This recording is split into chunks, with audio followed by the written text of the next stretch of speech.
The final shape is finally upon us, and today I'm bringing you the best hunter build you can use that will synergize with Prismatic perfectly on day one with all the starter aspects and fragments, so you can destroy the legendary campaign solo. Bungie has confirmed that you'll be able to unlock Prismatic in the very first mission itself, along with a starter kit of aspects and fragments. You'll be able to unlock more of the aspects and fragments as you progress the legendary campaign, but I wanted to bring you a foolproof build that will let you use the new subclass straight off the bat and dominate the campaign with it. This Prismatic build will let you have infinite invisibility and true sight, constant restoration, infinite volatile rounds for amazing ad clearance, constant radiant which provides a 25% damage buff, and then we'll also have an overshield and damage reduction on top of the healing, so you'll literally never die. So let's get into it. So the very first aspects you're going to unlock are going to be Stylish Executioner and Winter Shroud. Stylish Executioner is usually a void aspect and has had a rework for Prismatic, and now instead of just making you invisible after killing a void debuffed enemy,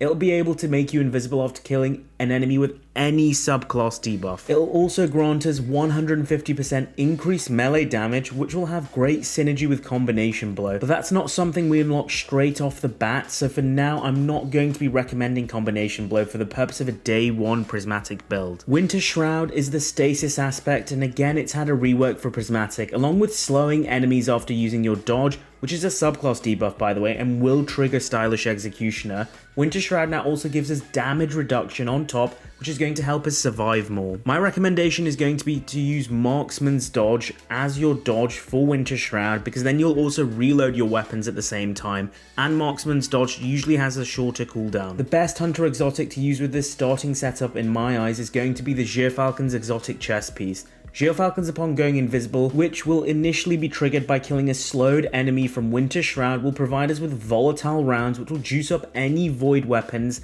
and create volatile explosions upon killing enemies. Gyrfalcons also buffs your finisher, whereby after finishing enemies it's going to provide you with even more benefits. It's going to provide you with a 35% damage buff for 6 seconds to juice up your weapon even more beyond just volatile rounds, and then it also gives you a reserve overshield, which is activated when you use your class ability, which we're going to be using constantly in this build due to Winter Shroud slowing enemies and giving us damage reduction. So now dodging is going to give us both an overshield and damage reduction. And when I explain some of the fragments and mods later on, you'll see how we can get an overshield, damage reduction, restoration, and an immediate heal from a single dodge. It's going to be absolutely nuts. We start off with 5 fragments, which will synergize really well with the build and dictate what melee, what super, and what grenade we want to run. We have Facet of Dawn, which will give you radiant when using your melee. Because of this, you want to use Withering Blade instead of Knife Trick as your starting melee. This is because Withering Blade has multiple charges, so you can keep up Radiant far easier. We also have Facet of Purpose, whereby picking up an Orb of Power is going to give you an elemental buff based on your super element. So we actually want to start off by running Golden Gun instead of Silence and Squall, because then Facet of Purpose will give us restoration when we pick up an Orb of Power. Golden Gun is just a great super as well, even without Celestial Nighthawk to deal with stronger enemies in the campaign. We have Facet of Protection, which gives us even more damage reduction, which will stack with the dodge damage reduction from Winter Shroud.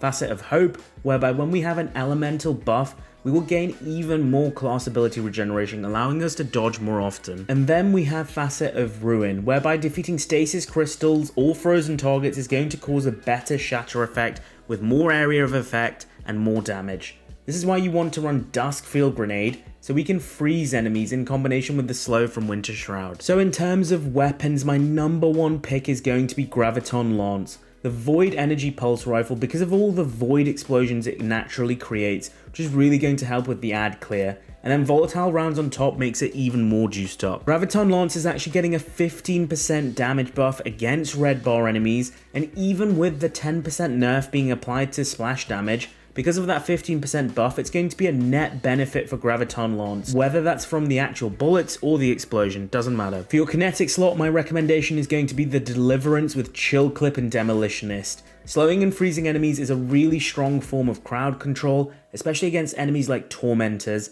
and I'm sure it's going to be super useful against a lot of the Witness's new enemy types we're going to be facing. Chill Clip on slower firing fusion rifles is actually getting buffed and will now only take 2 shots to proc the freeze, and so you're going to get the improved shatter damage from Facet of Ruin faster. We also have an artifact mod, Creeping Chill, whereby stasis final blows against slowed or frozen enemies will release a further burst of slow.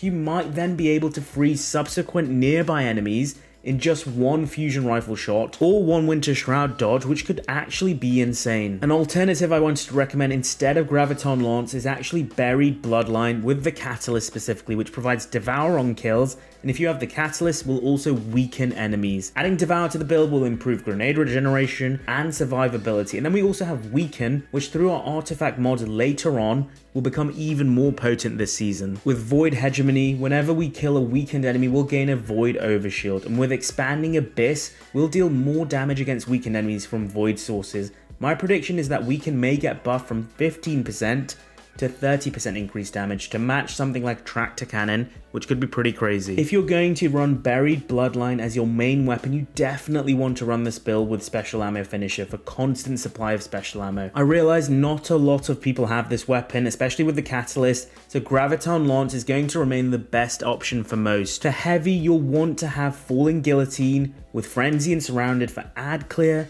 as we have a ton of sword-based artifact mods as well this season. And then you'll also want Edge Transit in your back pocket for boss encounters with something like Bait and Switch and Envious Assassin. In terms of armor mods, I would highly recommend running a Harmonic Siphon mod on your helmet so Graviton Lance creates tons of orbs of power. On your arms, I run a mixture of mods that give me back ability energy, Momentum Transfer, Focusing Strike, Impact Induction.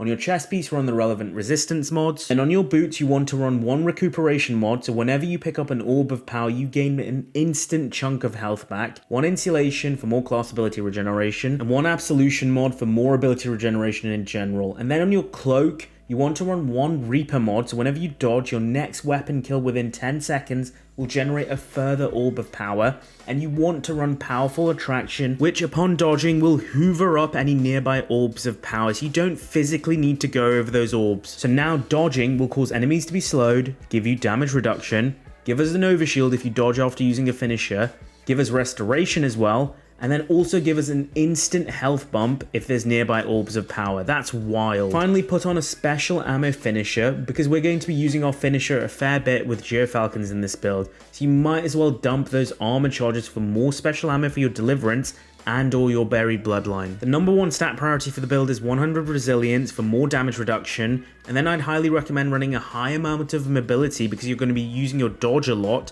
and a decent amount of discipline for grenade spam. There you have it, my starter Prismatic build for day one of the final shape that will help you annihilate the legendary campaign solo. If you enjoyed what I talked about, remember to smash the like button and subscribe to the channel for more Destiny builds as we get into final shape. I'm Mr. On It, and that's it for today. Peace out, guys.